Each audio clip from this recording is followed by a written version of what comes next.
This video may be coming out a lot later than everybody else's top 10 fragrances for spring designer edition, but I like to spend a little more time thinking about it. And here in Louisiana, spring starts a little later and it ends a lot quicker. So without a doubt, my favorite 10 fragrances that I'm gonna wear this spring from the designer realm, here they are. Stay tuned. What's going on, everybody? My name is Joshua, and this is our channel, ScentSense. The loyal subscribers who continue to watch my channel every time these videos come out, thank you so much. I really do appreciate it. And to you new folks who are sticking around trying to decide what you want to do, you know, you're trying to decide if you should be loyal to the channel. We're not Hasbro or whoever it is that made Mr. Potato Head. We're not just gonna up and change things on you. We're not gonna just throw a wrench in your gear. You know, we're not gonna do that to you. We keep things the same here. Stick around.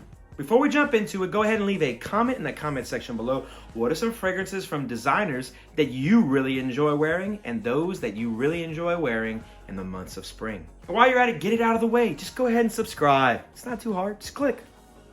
Subscribe. Jumping right into it, we're gonna talk about my number 10 fragrance, which is a designer gem from the house of Givenchy. The fragrance is Givenchy Play Sport. As you can see, this is an old bottle starting to yellow on the plastic. I'm guessing from finger oils. This is just a really basic, I love it, really basic, fresh fragrance. There's not a whole lot to it. It's just really, really linear, really basic. Take everything away from Givenchy Play and Play Intense and all of the flankers that make it sweet and decadent, and that's what you get with this. This is like the freshness that is in every fragrance that you kind of have in the back. This one is it. This is a super easy to wear fragrance, and it is a perfect represented fragrance, and it being called a sport fragrance. It is super clean, super fresh, super inviting. From the house of Givenchy at number 10, Givenchy Play Sport. At number 9, you don't get any more basic than this. This is easily on every single list you will ever see, especially if it's cheapies. This is from the house of Mugler, and this is Mugler's Cologne. Quick backstory of this fragrance. Thierry Mugler was at a hotel and he smelled this soap and he loved the way it smelled, and he quickly went to his people and said, I must create a fragrance that smells like it. And without a doubt, that's what he did. This is something that is easily, without a doubt, one of my favorite fragrances to wear to go to bed. I know what you're thinking. Go to bed, right? Yes, I wear this to go to bed, and I put a massive dent in it because I love wearing this. It relaxes me. It calms me. It gives me a relaxing center point, if you will. This is something that I like wearing when I just want to chill, man. This is my laid back, easy to wear fragrance. This is perfect for the months of spring. You're going to get earthy, green, clean freshness and soapy vibes. Easily a great fragrance for the months of spring. At number 9, Mugler's Cologne. At number 8 is a watermelon-based fragrance, and this is fresh, watery, clean, kind of bland, just like watermelon. This is none other than Abercrombie and Fitch's First Instinct. First Instinct is a basic fragrance. This is a clean, youthful, watermelony, just fresh, aquatic style fragrance. This is something you're gonna wear if you just want to be, you know, accepted by everybody. This is a crowd pleaser in the fact that it's not overbearing. This is something that is worn by a lot of younger guys. This is for the younger, self-assured guy, the guy who doesn't feel like he has to wear Sauvage and yell at everybody like, hey everyone, I'm wearing cologne.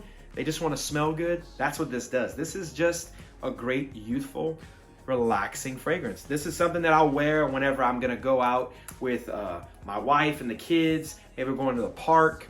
Maybe we're going on a little vacation or something. This is easily a dumb reach and easy to wear fragrance. Only killer is that it has terrible longevity. But other than that, without a doubt, a super easy to wear fragrance from the house of Abercrombie, Abercrombie and Fitch, First Instinct. Number 7 brings a big smile to my face because it reminds me of my youth. This fragrance has a very unique cap. You have to screw it on and unscrew it, and it kind of holds on so you don't lose it. I'm apparently thinking that they thought we were really irresponsible back in the 90s.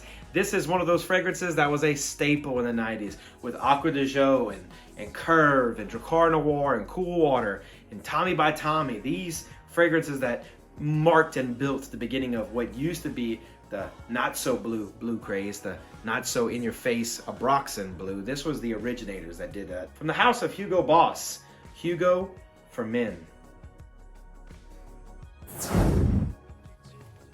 This was one that, man, if you walked high school hallways, you knew you're gonna smell this. This is, man, this is Doc Martens and a Fossil watch. This is Birkenstocks. This is puffy starter jacket. This is Air Max dropping. This is the, if you know, you know.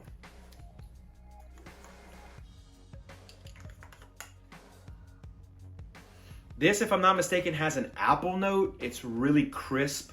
It's really sharp and inviting. Not, I say really sharp. It's kind of sharp. It's just really got its own smell. Really, there's nothing else that smells like this. That's what makes this so special. And I feel like a few other fragrances from the 90s did that. Every fragrance company was putting out their own blue fragrance, if you will, but they all had their own spin on it. Nowadays, it's all just here, man. They all just kind of smell the same. And this one, without a doubt, was awesome. For those spring months that I want to feel slightly nostalgic, from the house of Hugo Boss, Hugo for Men. Next up is a fragrance that I picked up during COVID. This was suggested to me by my buddy Ashton over at the channel ScentSense. And this one is a kind of clone, if you will, of Dior Home's Cologne. But it's kind of got its own vibe. It's kind of got its own thing. And it's easily one of the most approachable Jimmy Choo fragrances. From the house of Jimmy Choo Man Ice. This one is a iced lemonade version of Jimmy Choo's Man. Take that basic blue fragrance of Jimmy Choo Man and add this iced citron note. This is really like a iced lemonade with woods in it. This is awesome. And the sprayer is just, I mean, look at that fine mist spray. It's really awesome. Whew, man, that's good. If you're looking for a cheap alternative to Dior Home's Cologne, this will definitely work for you, because this is a lot cheaper than this. From the house of Jimmy Choo Man Ice. Next up is a fragrance from the replica line from Maison Margiela.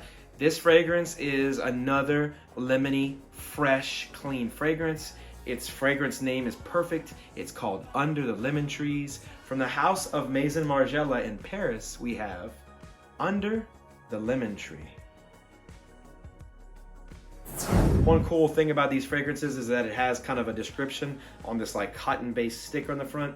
It says it was the provenance and period of this being made was Palermo in 1987. Relaxing and bright lemon, female and male fragrance, Under the Lemon Tree. So it's kind of self-explanatory. This is an ultra-realistic smell of lemons. This is really awesome. This is less like an iced, sharp blast lemon. This is more of a juicy, kind of sweet, kind of tart lemon. This is more close to what a real lemon would smell like. The previous fragrance, Jimmy Choo Man, is kind of an iced, sharp lemonade. This is like less of that. That's like a frozen lemonade dessert that you would get at like Disney World. That's what Jimmy Choo Man Ice is. This is fresh, wet, from a morning dew, plucked lemon. That's what this is. And this is something that would be perfect for the high heat. This is 80, 85, almost 90 degree weather fragrance, and it's just gonna work really, really well. On my wife, on a woman, this is more of like a sweeter fragrance. This is more of a relaxing, alluring fragrance. This on a man is a bright, slightly sharp and tart, just really wet lemon. That's kind of the best way I can describe it. Just really moist, juicy lemon is what I get from this. Like cutting a lemon in half and squeezing it and smelling it at the same time. That's what I get from this off of my skin. At number 5, from the house of Maison Margiela, we have replicas Under the Lemon Tree. At number 4 is a basic fragrance. It is an office fragrance. It is my favorite iris fragrance of all time. From the house of Dior, my favorite Dior Homme fragrance, Dior Homme's Eau for Men. This is a white button-down shirt scent. This is a clean, just cool guy, office, super inviting, super welcoming, just really, really clean fragrance. This kind of has the vibe of a fresh pressed, well-washed, awesome smelling fragrance. This is just, it's right there. It's, oh man, it's just so good, man. And it's so much better than Prada L'Homme. If you like Prada L'Homme, bench it. This is better. This is more masculine. This is more masculine leaning. This is less of that. The iris note is just really toned down. It's still there. It's very prominent, but it's less of like a lipsticky, feminine kind of vibe. This is what I think Prada L'Homme wants to be. And this one came out first. From the house of Christian Dior, Dior Homme's Eau for Men. At number 3 is yet another discontinued gem. It is, in my opinion, one of the top 2 or 3 of the line. This one is often overlooked. This one, in my opinion, is better than the original, but not better than Profumo. I think you already know where I'm going with this. From the house of Giorgio Armani, this is Acqua di Gio Essenza. This one leans more towards the woody notes of Acqua di Gio. This is more of a, whoo, man, that's good. This is more of a, I would say a little more masculine. It's not that Acqua di Gio, the original, is not masculine. This is less watery. This is more earthy. This is more masculine. This is the earthier part, the woodsier part of Acqua di Gio. Now, Profundo is more earthy, as in herbaceous. This is more of a earthy fragrance, as in woods. The other one's more of like an earthier, as in green. I would say that this one is probably slightly better than Profundo. I do think that Profundo is great, but this one right here I feel like is often overlooked, and the bottle was just so clean, man. That straight clear glass with a bright silver cap. I think what happened was a lot of people thought that this was the original, so when they saw it in their stores and it was newer, so it's probably cool, just a little bit more expensive, people overlooked it. They thought, oh, well, that's just the same as the original. Why do I need that? And it's not. So anyway, this one without a doubt is one of the ones that I feel was sadly overlooked and is great. From the house of Giorgio Armani, Acqua di Gio Essenza. At number 2 is a feminine leaning fragrance. I first smelled this one in person in Las Vegas at the Guerlain boutique. I think it's in Caesar's Palace. This was without a doubt love at first sniff. This is a juicy, citrusy, figgy, bright. I think it even has coconut in it. This is just like the frickin' bomb.com, .net, .org, .gov, .everything fragrance. And the bottle is just beautiful. Now, like I said, it is quite feminine leaning, but man, is it good. From the house of Guerlain, from the Acqua Allegoria line, Lemon Verde. This is, man, this is something I'll be wearing for sure on vacation. Oh man, so juicy. So fruity and juicy and bright. This is something that if you and your wife are going on a vacation and you don't want to pack a bunch of crap and you want to pack 2 or 3 fragrances that you both can wear, oh man, this one works, because on a man, you're going to get more of the masculinity that is involved in this fragrance, or the things that aren't as feminine. On a woman's skin, it is so bright. It is so sweet. It is so beautiful. And I'm finding that more and more with fragrances that I have, that if I put on my wife, it smells completely different. But if I put it on me, it smells much more earthier, maybe a more saltier. On her skin, it's sweeter and brighter and more fruity, everything. So I find that this one is one that we both can wear. She doesn't really care for it, but the funny part is I'm the one who enjoys it most. So I'll wear it on myself. It's not the same as smelling it on her, but man, if you're looking for something that's super cheap but high quality and really, really beautiful, that you can get your hands on discounters everywhere, from the house of Guerlain, we have Lemon Verde from the Acqua Allegoria line. At number 1 is a fragrance that was made popularized by a YouTuber who no longer really makes fragrance-related content. He makes paint-related content for his job.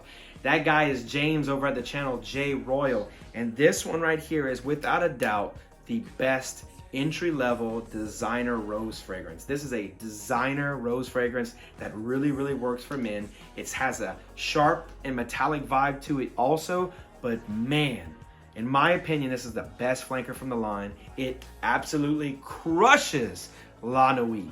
From the house of L'Homme, we have Yves Saint Laurent's L'Homme Ultime. L'Homme Ultime is a fresh, slightly sharp, rose-based fragrance that has that same L'Homme DNA that gives you that ginger and that cleanness. Man, it's just, hashtag Ultime, man. This is just good stuff. From what I understand, it will be discontinued soon if it isn't already discontinued. I haven't looked into it for some time. So if you can get your hands on it, get your hands on it soon. This is the only bottle I got. I mean, I'm probably going to have to go pick me up a backup bottle. But this one, easily my favorite fragrance from the house of YSL and easily my favorite L'Homme fragrance. Easily, without a doubt. From the house of YSL, at number 1, my number 1 spring designer fragrance is L'Homme's Ultime. So I hope you enjoyed this video. Those are fragrances from the designer realm that I'll be wearing this spring. They are, in my opinion, some of the easily accessible fragrances. They're not super expensive. And as you saw, they were all clean or green fragrances that should work in the months of spring. Like I asked before, leave a comment in the comment section below. What are you gonna be wearing this spring? What are you gonna be trying out and getting your nose on and getting on your skin? If you've made it to this point in the video, that tells me you like the content or you just kept watching for some weird odd reason. Nevertheless, if you do enjoy the content, do consider subscribing, and while you're at it, keep clicking. Click the like button, the bell icon. Just keep going and let me know that you enjoyed the content. I thank you so much for stopping by, and as always, and most importantly, I'll smell each and every one of you later. Peace.